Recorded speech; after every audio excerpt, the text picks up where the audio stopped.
Hi, നമുക്ക് വളരെ വേഗത്തിൽ സ്വാദിഷ്ടമായിട്ടുള്ള നല്ലൊരു മുട്ടക്കറി ഉണ്ടാക്കിയാലോ? ഇതിനായിട്ടൊരു കടായി എടുത്ത് അതിലേക്ക് വെളിച്ചെണ്ണ ഒഴിച്ച് കടുകും വറ്റൽമുളകും ഇട്ട് പൊട്ടി വരുമ്പോൾ സവാള ചേർക്കുക.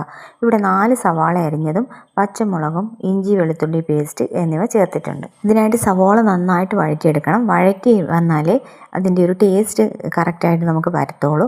അതുകൊണ്ടാണ് കുറച്ച് നേരം ഇളക്കി വഴറ്റിയെടുക്കണമെന്ന് പറയുന്നത്. ഇതിലേക്ക് നമുക്ക് മഞ്ഞൾപ്പൊടി, മല്ലിപ്പൊടി, മുളക് പൊടി, കുരുമുളക് പൊടി, ആവശ്യത്തിന് ഉപ്പ് എന്നിവ ചേർത്ത് ഇളക്കി കൊടുക്കുക. മസാലകളുടെ പച്ചമണം മാറുന്നത് വരെ വഴറ്റിയെടുക്കുക.